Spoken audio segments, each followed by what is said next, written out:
But maybe they are crazy. cyangwa se nibo basazi wenda.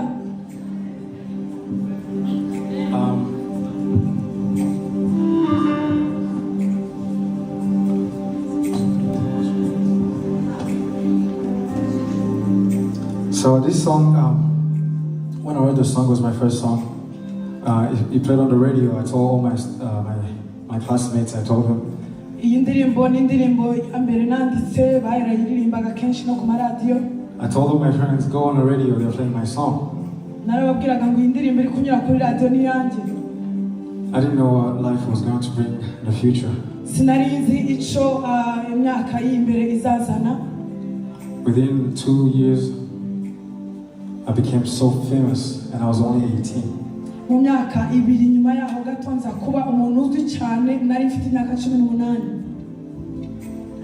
People say they loved me, and music was great, business was great. I was making so much money at a young age. Abantu benshi barambwiraga ko bankunda, nakoreye amafaranga menshi kiri mutoya. But something was always missing. Ariko muri njye hari icyaburaga. But I finally found it. Ariko nza kukibona.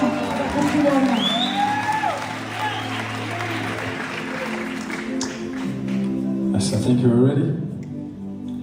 As we are worshiping, don't think about anything else. Mu gihe turiko turaramya ntiwibaze cyangwa gutekereza ikindi kintu icyo ari cyo cyose. Don't think about your friend. Ntutekereze inshuti zawe. Don't think about your neighbor. Ntutekereze ababanyi cyangwa se abo muhagararanye. Think about Jesus. Utekereze Yesu wenyine. Every time I pray, I tell God, igihe cyose nsenga mbwira Imana ngo let it be you only. Reka ari wowe gusa mwami. Because He's the one that got me here today. Niyo mpamvu kubwiwe, niyo mpamvu ndi hano uyu munsi. Let's go. Reka tururirimbe.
believe I'll be changed.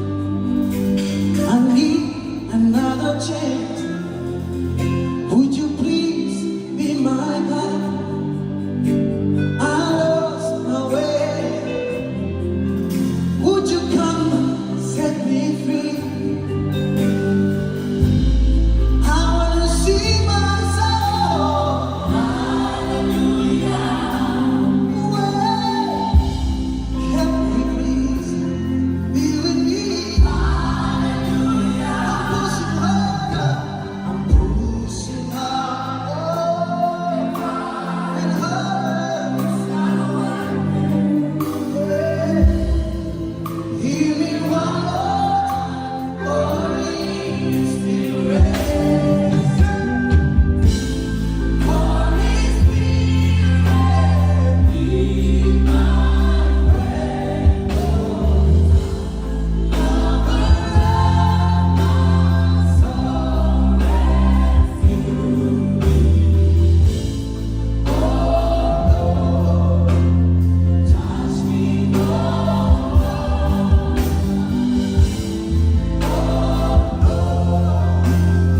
Touch me,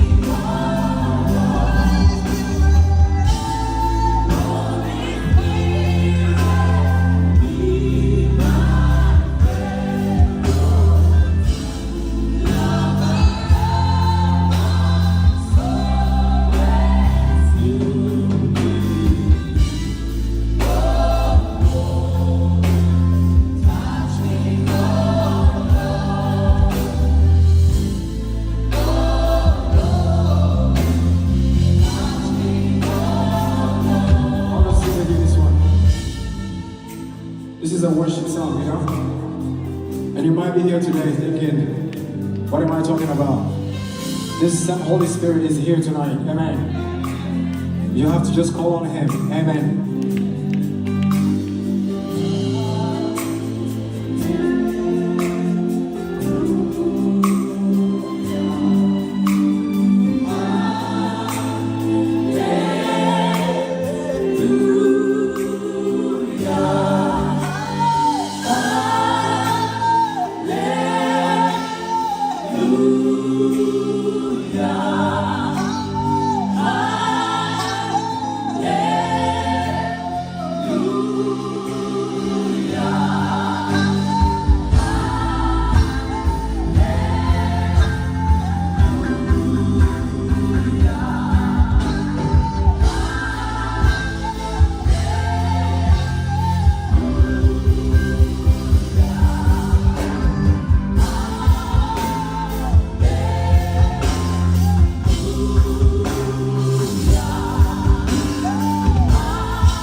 don't let this night pass by you, okay? The Spirit of God is here, I'm telling you. umwuka w'imana ari hano we kurangara I've been changed by this. narahinduwe n'ibi I'm sold out to the gospel for this. ubu ngubu ndi inyuma yo kuvuga imana cyane Don't worry about who says what. ntiwumve ibyo abantu bakuvugaho Don't worry about your friends. ntiwumve ibyo inshuti zawe zivuga They can get it wrong. bashobora kukujyana mu bibi But God, ariko imana He can never fail you.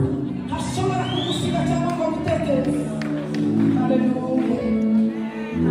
내가 신경이 요소에 이 기사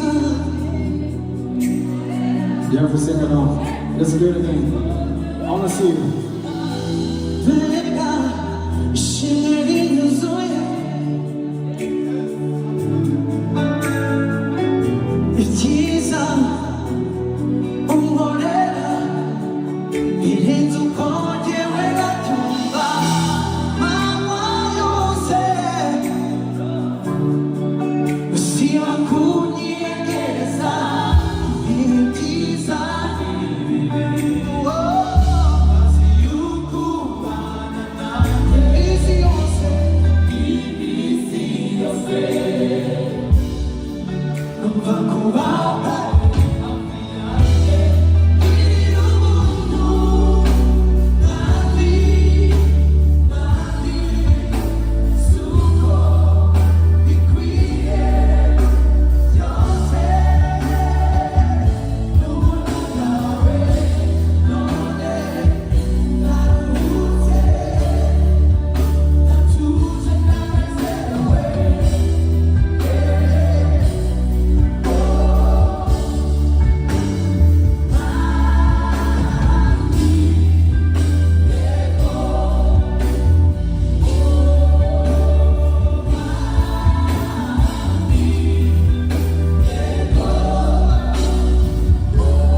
haciye igihe I haven't seen this song in a long time. ndaheruka kuririmba izi ndirimbo iminsi And yari every time I sing this song, mu gihe cyose nziririmbye it takes me back.